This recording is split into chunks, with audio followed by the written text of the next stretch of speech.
Sir இப்போ வந்து GST பதிவு இல்லாமல் வணிகம் செய்வது சட்டவிரோதமான கேட்டிருக்கிறாங்க. எல்லா கண்டிஷன்லையும் ஜிஎஸ்டி பதிவு இல்லாமல் பண்ணுற சட்டவிரோதம்னு சொல்ல முடியாது. ஒரு 20 லட்சம் ரூபாய்க்குள்ள டேர்ன் ஓவர் பண்ணுற ஒரு கம்பெனியாக இருந்ததுன்னா கண்டிப்பாக அதுக்கு ஜிஎஸ்டி தேவையில்லை, ரெஜிஸ்டர் பண்ணணும் அவசியம் இல்லை.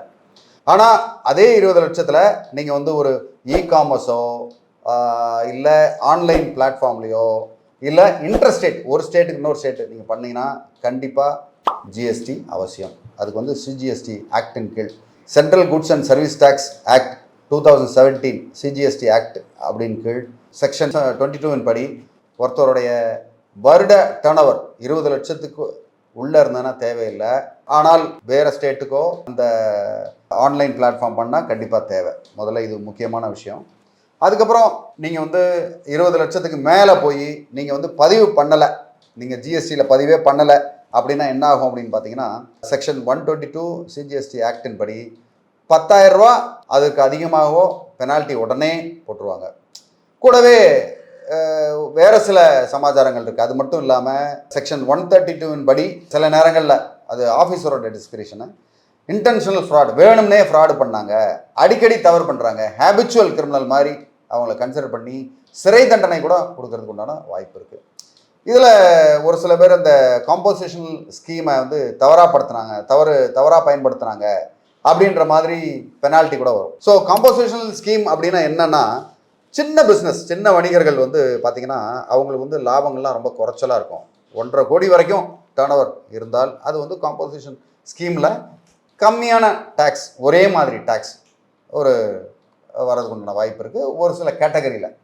ஸோ ஒரு சில பேர் ஒரு கேட்டகரியில் இருப்பாங்க, ஆனால் வேற ஒரு கேட்டகரின்னு அந்த காம்போசிஷன் ஸ்கீமில் வாங்கி அதனால் பல பிரச்சனைகளுக்குள்ளே வந்துடுவாங்க.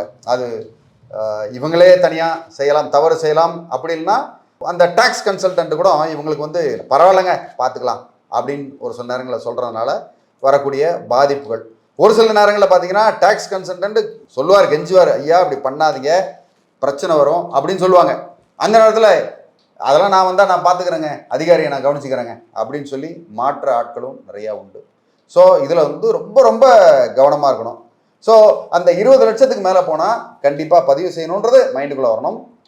இன்ட்ரெஸ்டேட் பண்ணோன்னா பதிவு பண்ணணும். நீங்கள் வந்து வெறும் 10,000 ரூபாய்க்கு நீங்கள் பண்ணாலும் நீங்கள் இன்ட்ரெஸ்டேட் பண்ணிங்கன்னா ஜிஎஸ்டி எடுத்து தான் ஆகணும் அப்படின்றத மனசுக்குள்ளே இது பண்ணணும்.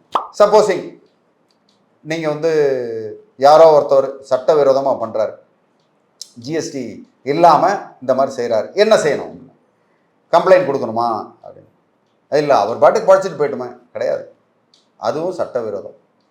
அவங்களுக்கு ஜிஎஸ்டி ரெஜிஸ்ட்ரேஷன் இல்லாமல் பண்ணுறவங்களுக்கு வந்து நீங்கள் எக்கனாமிக்கல் அஃபென்ஸ் விங்கில் நீங்கள் வந்து கம்ப்ளைண்ட் பண்ணலாம். ஏன்னா நீங்கள் ஒரு பொருள் வாங்குவீங்க, அவங்க ஜிஎஸ்டி இருக்காது, உங்களால் ஜிஎஸ்டி கிரெடிட் எடுக்க முடியாது, நீங்கள் தொழில் பண்ணுறவங்களுக்கு உங்களுக்கு ப்ராப்ளம் தான்.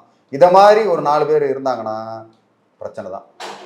ஸோ அந்த மாதிரி நேரங்களில் கண்டிப்பாக ஜிஎஸ்டி டிபார்ட்மெண்ட்லேயும் அண்டு எக்கனாமிக்கல் அஃபென்ஸ் விங்கிலையும் கண்டிப்பாக புகார் கொடுக்கலாம். ஒரு சில நேரங்களில் அந்த அதிகாரியே வந்து நேரில் பார்த்தாங்கன்னா சோமோட்டோ ரீதியில் கண்டிப்பாக அவங்க பேரில் நடவடிக்கை எடுப்பாங்க உறுதியாக.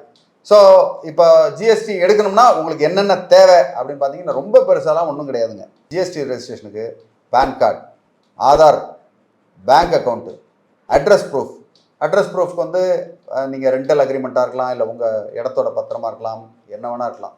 இந்த மாதிரி இருந்ததுன்னா கண்டிப்பாக ஜிஎஸ்டி ரெஜிஸ்டர் பண்ணலாம், வெற்றியோட வியாபாரம் பண்ணலாம். மேலும் உங்களுக்கு வேறு ஏதாவது இதில் உதவி தேவைப்பட்டது, இல்லை எப்படி ரெஜிஸ்ட்ரேஷன் பண்ணுறதுன்னு தெரியல, இல்லை நீங்கள் வந்து ஸ்பெஷல் கேட்டகரியில் ஏதாவது வந்தீங்கன்னாலோ தாராளமாக எனக்கு உங்களுக்கு உதவி காத்துட்ருக்கேன். நன்றி, வணக்கம்.